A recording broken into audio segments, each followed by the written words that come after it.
Hello, welcome to the Lunch and Chat with Leslie show. Thank you for joining me on this segment. It is a very beautiful, heart wrenching segment that you want to stay tuned and pay attention. This segment is very dear to my heart and also for some of my guests that will be appearing on the show shortly. I just wanted to thank you again for joining in every Tuesday at 7 p.m. I have some excellent information to share with you about overcoming grief and trauma. But before I begin to even introduce my guest to you, I wanted to at least explain to you why I decided to choose this topic. I know that we are going through so many different trying things throughout this year. Some people have lost loved ones. We've also experienced, unexpected things. So I wanted to at least give you some hope and just faith in knowing that we all are in this together and we'll be able to get through it one day at a time. So I wanted to first tell you that the grief process does have steps where you can recover. And we're going to discuss those steps shortly. But I wanted to at least give you an idea of what grief can look like for some people.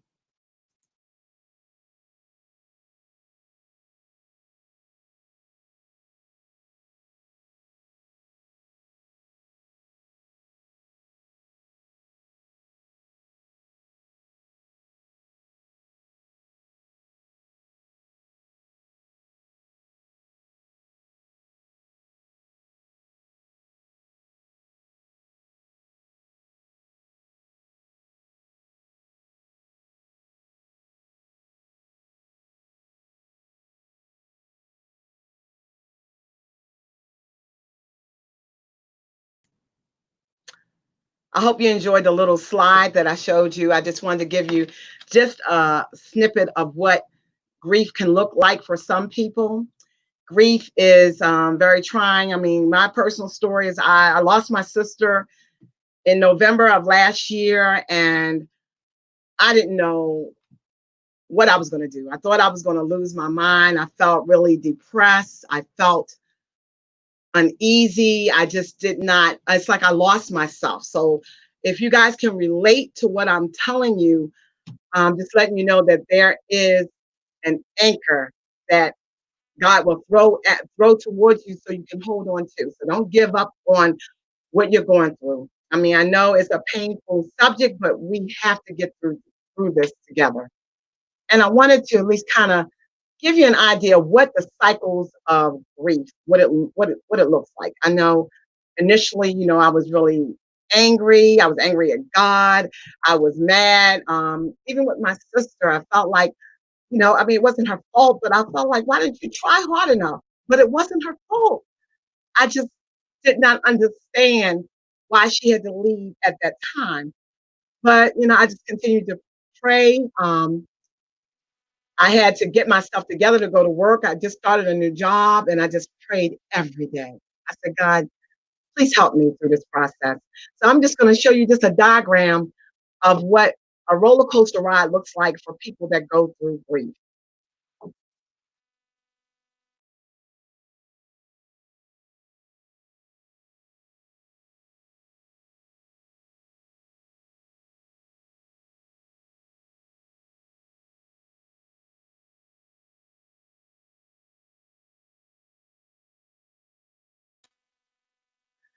So if you looked at the graph, it kind of showed you that you go through different stages.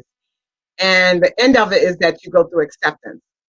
And I can't tell you whether I've accepted it. No, I have not accepted losing my sister or accepted losing any of my other friends. I did lose a very good friend of mine a month before my sister passed, and then the year prior. And so I can't really tell you that it's easy to overcome because it's not. But what I will share with you right now is that there is a grief process, and I got this source from a funeral home. I thought it was good to share with you.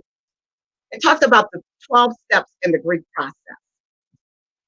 Recover from a loved one's death requires more time. Some people say, well, hey, it's been 6 months, it's been a year. or 5 years or 10 years, you should get over it. No, you shouldn't get over it because we experience grief and we deal with grief differently. Now, for me, I have not gotten over it. I don't know about you, but I haven't gotten over the loss of my loved one. And you need to give yourself more time. So don't allow people to pressure you or to make you feel like something's wrong with you because you're grieving and you're still crying. In fact, earlier today I was crying. Before I came on the show, I was crying. I said, God, what's wrong with me? When will I stop crying? It may not be, it may not ever happen, but it's okay. It is okay to cry. And it's okay to allow people to know that you are in pain and you're hurting from it. So recover from a loved one's death requires more time. Secondly, grief is universal. So grievers are distinctive. Follows a pattern, I guess you could say. Grievers experience it differently, and awareness of the pattern reveals common ground of mutual help. So we all need help and support. Would you agree? Then there's shock, what initiates us into the mourning, because when it's first you find out that the person has passed away, you're in a kind of like a stage of shock that has happened, and you're just trying to figure it out. You become numb, and I guess it's just nature's way of just letting you know and letting your body know that you're going through something. Grief also causes depression. As I mentioned to you, I'm not too proud or too ashamed to tell you, yes, for it's been a little over 7 months now, but I've gone through a period of depression. And that's something that people are too ashamed to talk about. I am not ashamed to tell you that I have my moments of depression. But do I stay there? No, I don't stay there. I continue to engage in so many different things to give myself the strength and the courage.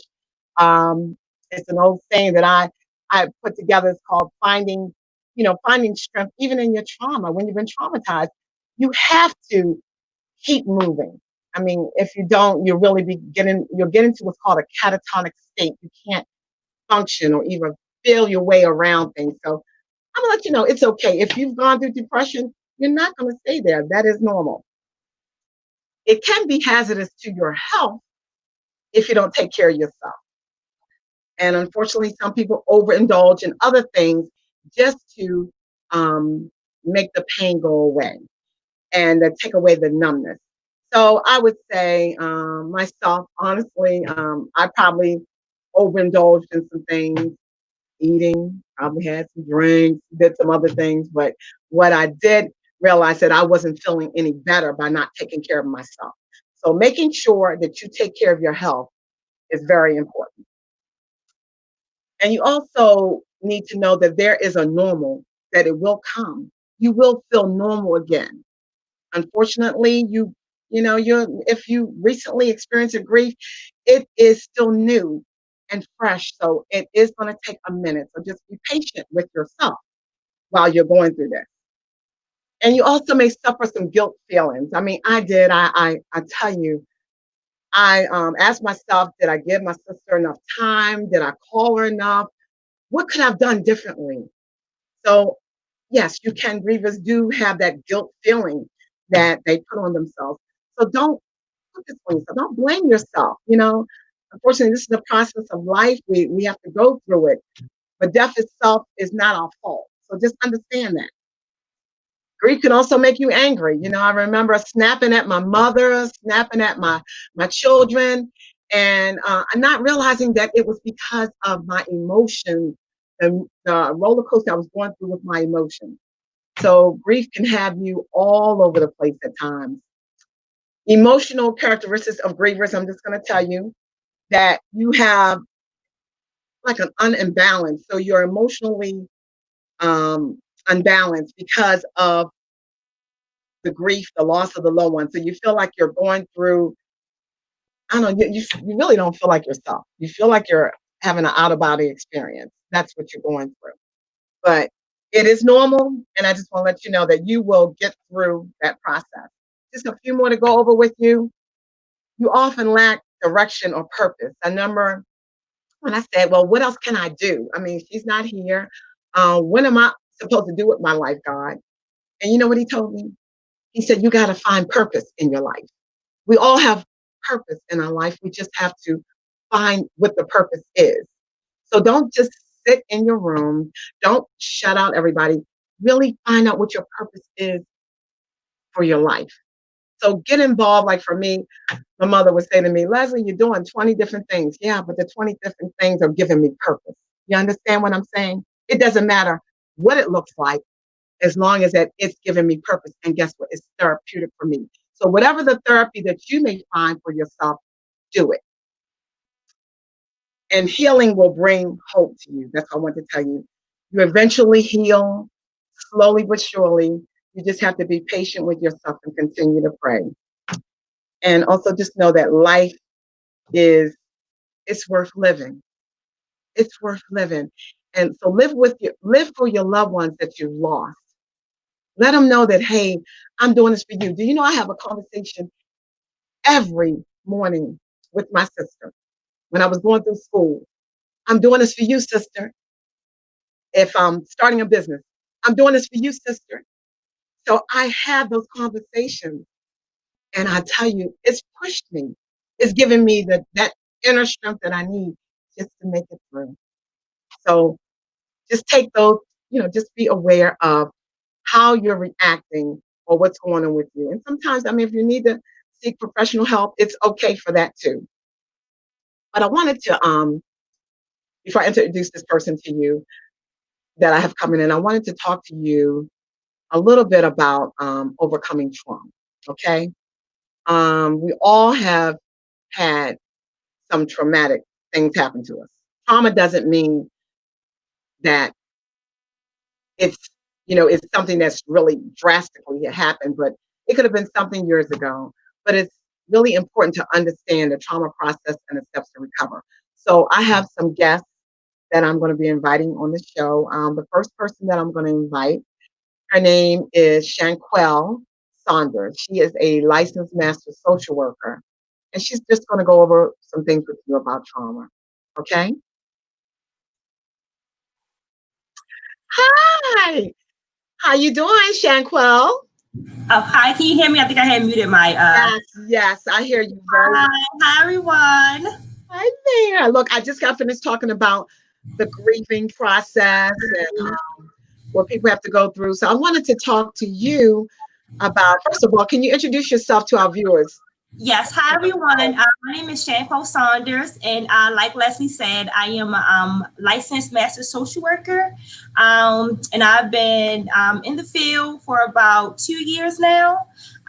So I'm just very excited just to talk to you all today about overcoming trauma.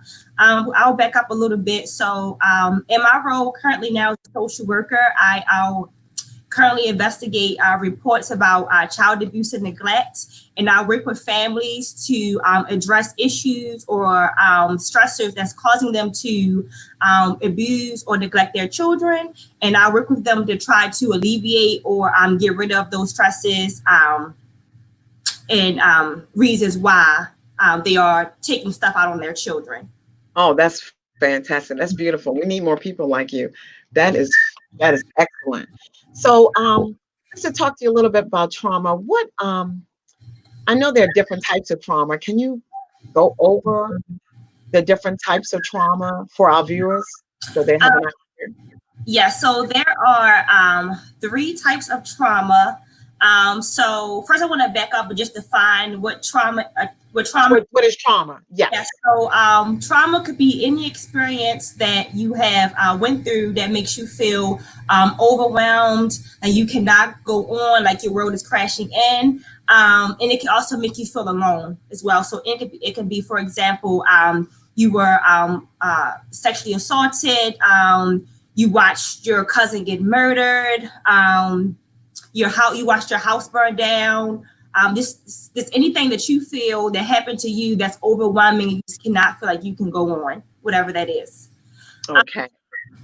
Yeah. And so there are 3 types of trauma according to the Missouri Department of Mental Health.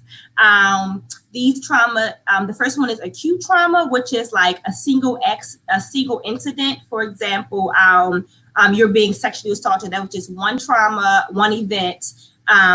Another trauma can be chronic trauma, and it's like repeated and prolonged trauma. Like, for example, the children I work with, many of them suffer from chronic trauma. So they have been abused or neglected for years on end.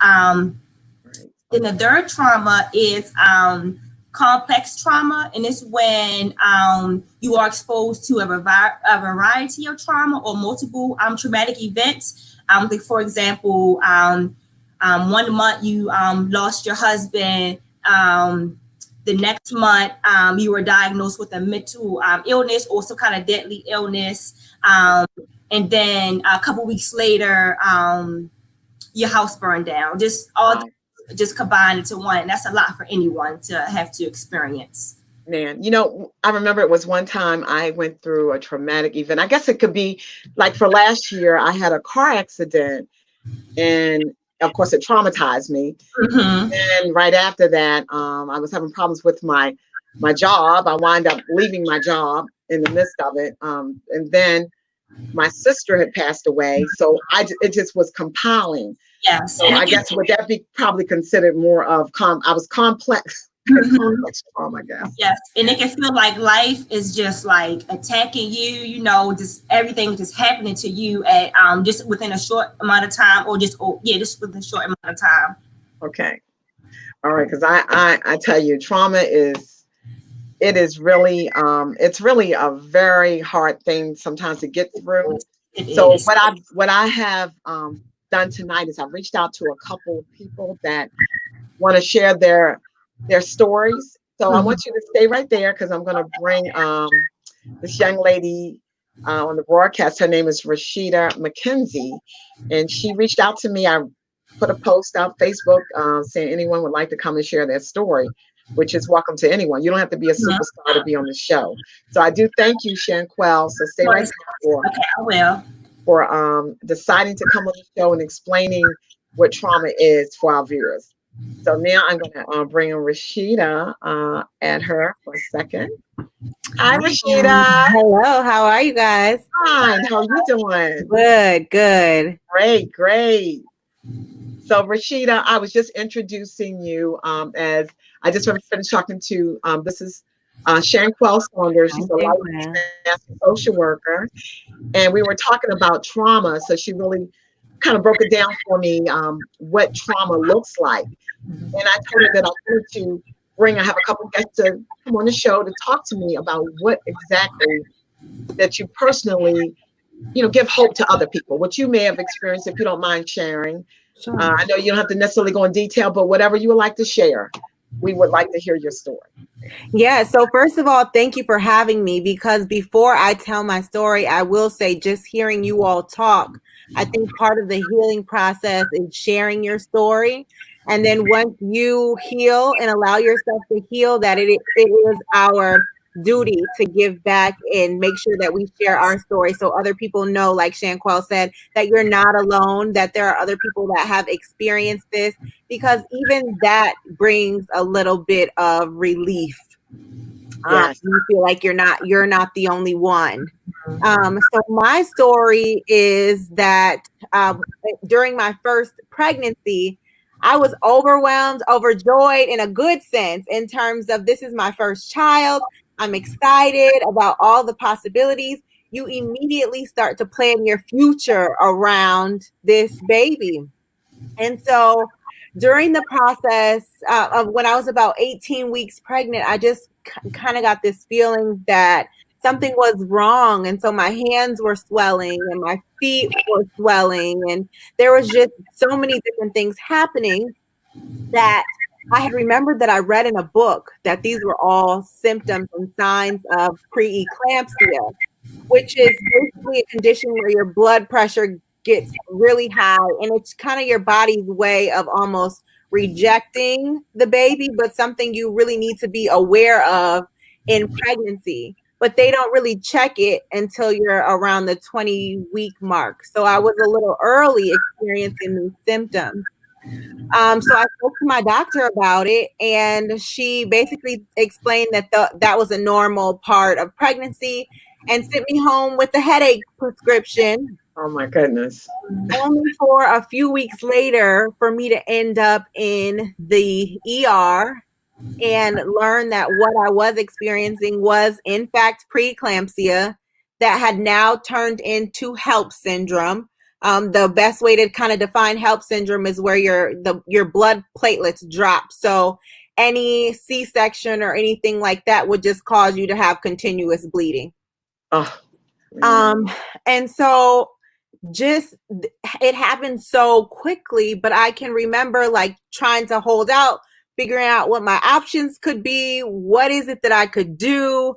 How could I, how could I extend the pregnancy? And the doctor was just looked at me and he said, if you don't deliver this baby, you're going to die. Oh, wow. And I thought, it didn't even hit me. Like I heard him, but it was almost like a Charlie Brown moment where it was just like he was speaking. Wow. I couldn't hear the wah wah. Yeah, I couldn't hear what he was saying, and so I ultimately did have to deliver. At that time, I was only 22 weeks pregnant, and she was born sleeping or still.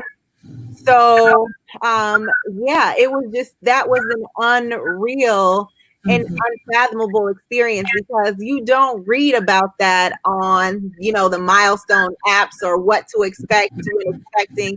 You're not prepared at all for that. It seems like an inevitable process, but it's not. Oh, I tell you, I'm sure there are a lot of viewers out there that probably have either experienced similar things as you have, or they don't know really what to do. Like, you really need to pay attention to your body, basically. Don't necessarily listen to, I work in healthcare, and I know that even working in healthcare, you still have to pay attention what's going on with your body. So you did the best that you could. And like I mentioned earlier, you didn't, not to feel guilty. Were there moments where you felt guilty, or were you angry at yourself? Yeah, I think definitely. Yes, because I think especially in a situation where you're advocating for yourself, but don't feel like you're heard. And I always tell people that when we say that people are experts, we tend to back down from what we're feeling and relinquish all the power to them. So I think there was definitely a little bit of regret in there, because your mind starts to think, what if I would have, asked sooner? What if I would have pushed back? What if I would have not accepted this as an answer?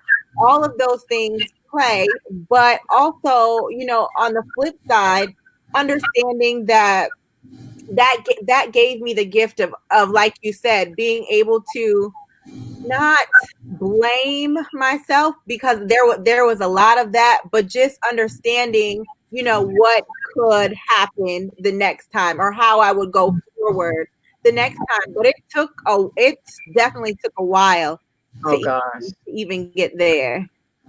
So look, what I want to do, I tell you, your story is amazing. Yes.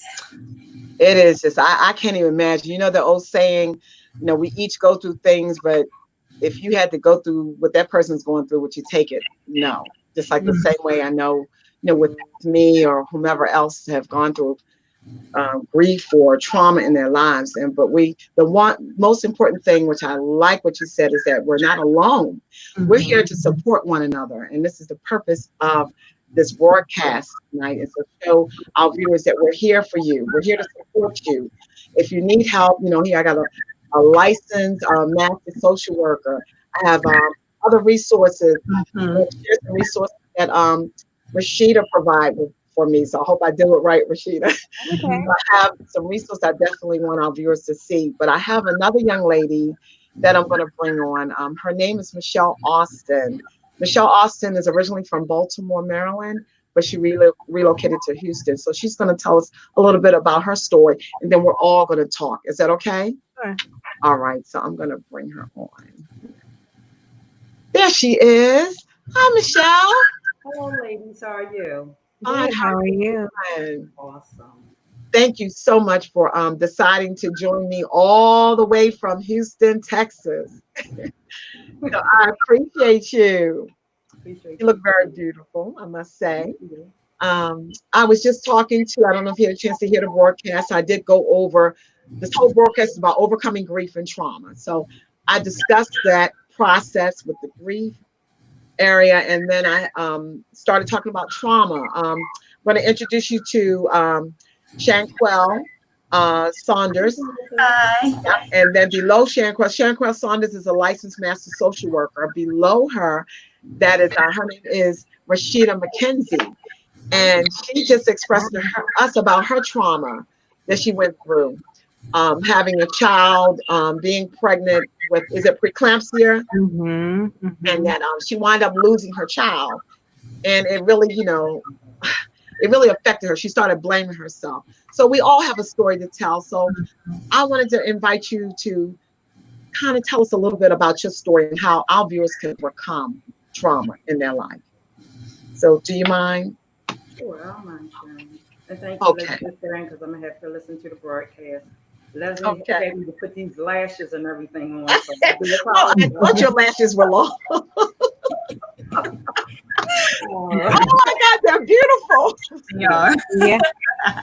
So I look at my philosophy, I look at life as everybody is a book.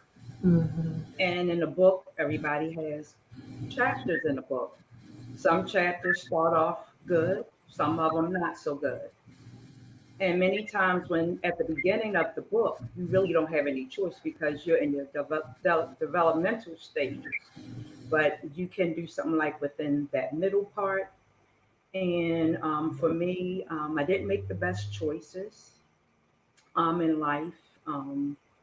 However, I dealt with physical, mental, emotional, sexual abuse. And I'm not coming off as a victim because I don't proclaim to be innocent of, anything, but some things I was victimized because you're 5 years old, you're getting fondled. You don't even know whatever that was that you felt. So I believe with that molestation, it opened up areas in me that shouldn't have been opened up at that early age. And it was just different things.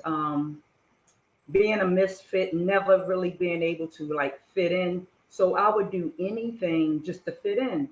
And I think one of the worst things I think people don't really discuss, and I could be wrong, is the spirit of low self-esteem. Oh, That's an yeah, evil, absolutely. subtle spirit because you'll find yourself doing stuff that you normally, under normal circumstances, won't do. So I went through 2 divorces, 3 baby daddies. I have three sons, 3 different men. So I was really went through abortions, went through the whole nine. But in spite of and regardless to, I realized that God don't see us the way people see us. That's true. And the good part I like about this is I have a choice with all of this chapter in my life to either take it and grow from it or be angry, bitter, and mean. First of all, I had to forgive others as well as myself. Yeah. And with me having a relationship with God, I love having a relationship with the Lord for myself, not through nobody else's experience, but through my experience. And because I lived as a believer in Jesus Christ, even though I was saved, I lived under condemnation. I lived under a lot of guilt. I lived under a lot of shame. I listened to what other people said as opposed to what God said.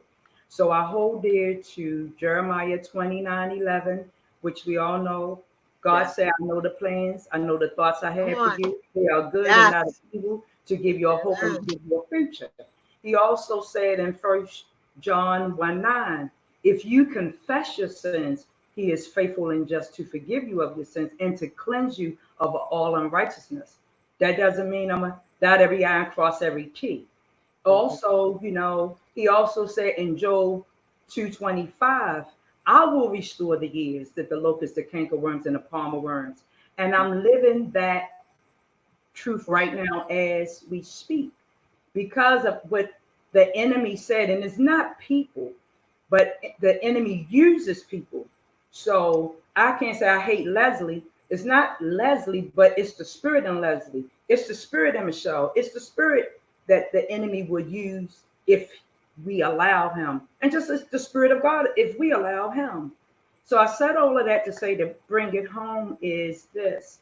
Anybody who messed up, anybody who started off, made bad decisions, bad choices, you know, God is so faithful that at 54, I feel like a teenager, because who would have thought I would have picked up from Baltimore with my little Nissan Versa, packed it up like I was running away, like a runaway slave, packed it up. Today, God has been blessing my life. My relationship with God has really intensified.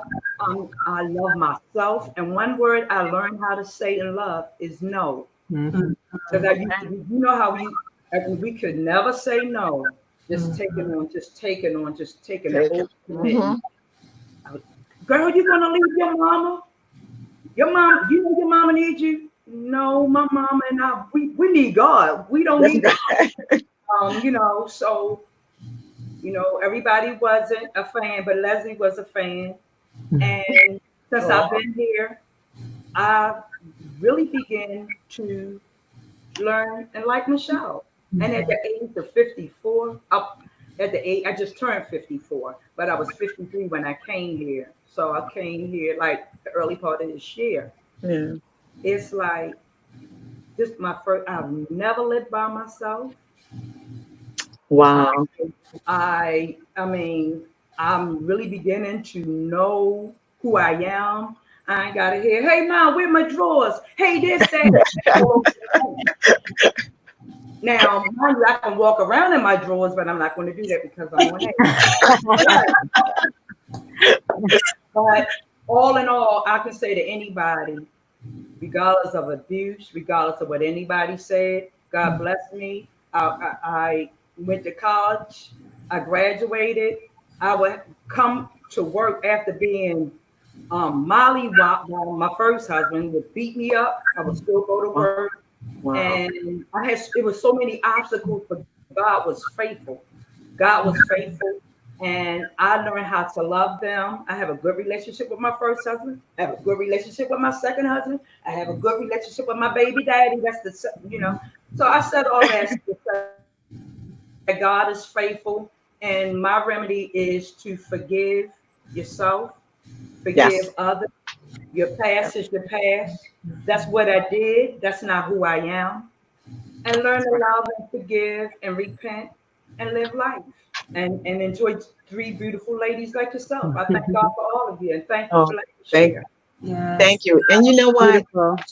I'm gonna tell you, I've started listening to God more, and I started to pay close attention to some of the things that you said, learning to love yourself, because there were times that I thought I loved myself, but apparently I didn't, because I did, you know, we all make mistakes. I made some crazy mistakes, and I guess I did it for attention, or, you know, because I didn't love myself as much. My self-esteem was low. And I started looking at everything that happened to me. I didn't understand, and I was just doing things kind of haphazardly. And my mother, this is so funny, she's look at me and say, what's wrong with you? You know, I didn't feel like there was anything wrong with me, but I felt later on in life, you know, when you hear that constantly, what's wrong with you? So I was going to play, what was that song before you guys came on, that he saw the best in me when everyone else around could see the worst in me. But you know what? That's what it is. What it is. You know what? We're not born perfect. Exactly. We have to work towards perfection as it comes. I don't worry. I no longer worry about what people say or what they think. I just do it like this lunch and chat with Leslie thing. I said, you sure, God, you want me to do this?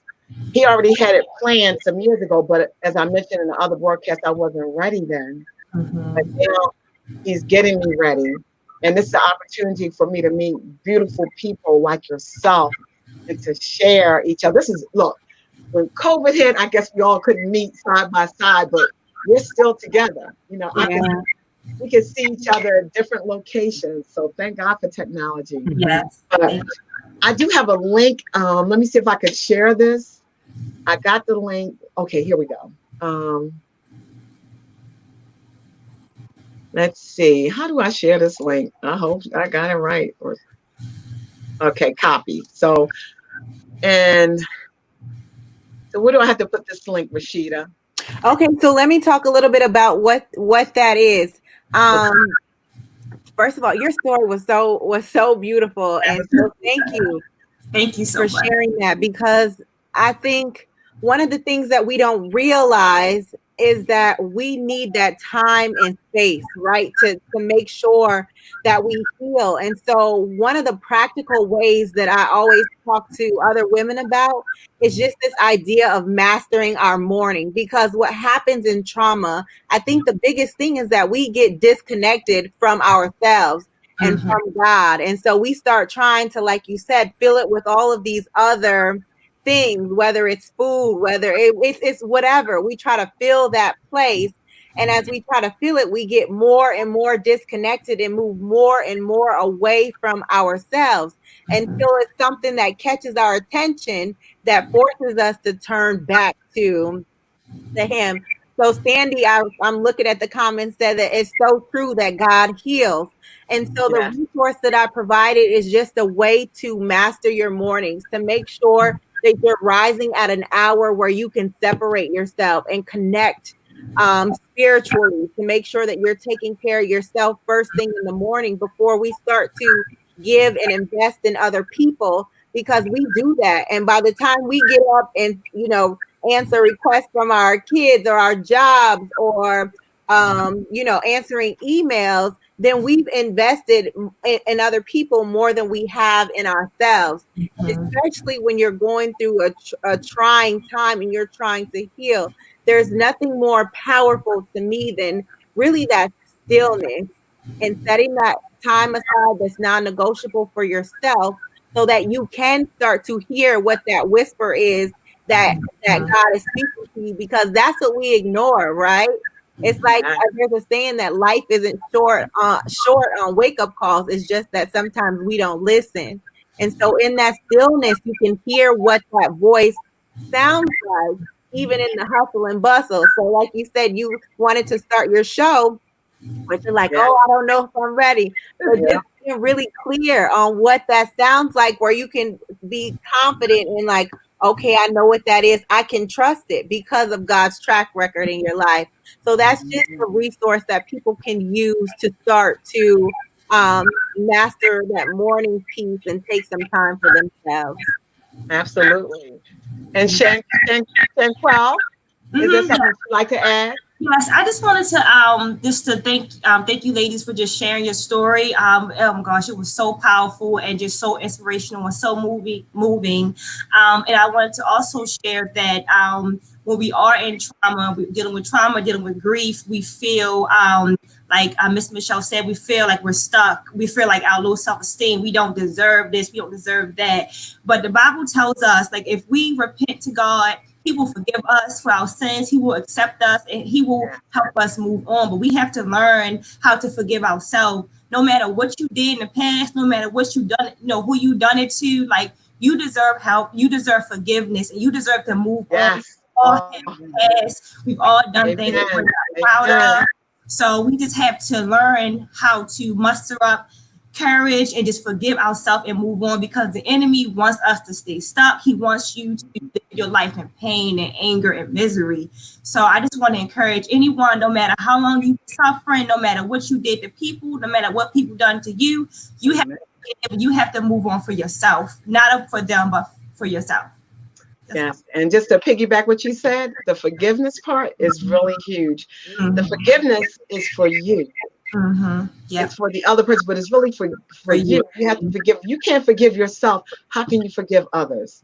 So it is important. I remember, just to share this with you real briefly, I've been married twice. In my first marriage, I broke up with my husband and everything, and my sister was watching, I forgot, it was some spiritual program that was on, and it was talking about forgiveness. So she said, and I was bitter. I had a chip on my shoulder. I didn't realize I was so angry. And I probably had some of that angry push towards my daughters and not realizing it because I was real short with them and everything was like, well, why didn't you do this? And how come you didn't do this? You know, it was just my tone and my voice. So I watched the program, and after watching it, it did something to me. It touched my heart and my spirit. I said, you know what? Let me forgive. I was still angry with the father. You understand what I'm saying? I had to forgive him. Also had to give religion about being sexually molested. I had to forgive all that stuff that happened for me to move on, for me to be here. Because I don't think I'd be here. I mean, I could have been in a crazy place, you know, had I not forgiven those people that had violated me. So forgiveness is so important. I'd say that's the top of the list. And ladies, I'm telling you, I feel like I've had church up in here today. I feel so good. I mean, no matter what had happened earlier today, you know, we go through our days. Sometimes can be complicated. It could be traffic jam or whatever it is. Someone shouted at us or talked to us any kind of way. The employer, the job is getting on your nerves. But this right here is definitely a spiritual connection. And I hope our viewers know that, you know, we're here to connect you with someone. If you're in pain, if you're going through something that's really overwhelming for you, you cannot do it yourself. You really need to learn how to reach out to other people. You can connect with anyone that's on this program if you like. So just, you know, give me your comments if it's just something else that you would like to hear about. Oh, we're going to do this again. Because you know what, it's this is not the last of this. So I hope that you ladies, you know, is there anything else? First of all, I want to thank everyone. I want to thank you, Shanquelle. I want to thank you, Michelle. I know I did this to her the last minute, asked her, would she come on be a guest? She said, girl, I got to put my eyelashes on.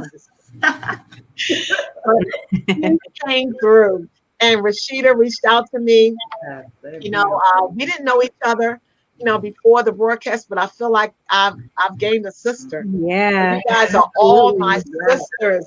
And this is how women, we have to be there to lift each other up and hold each other as close as we can. But I did put the link down there and also put it in the chat, Rashida. Perfect. So that you can go to the link.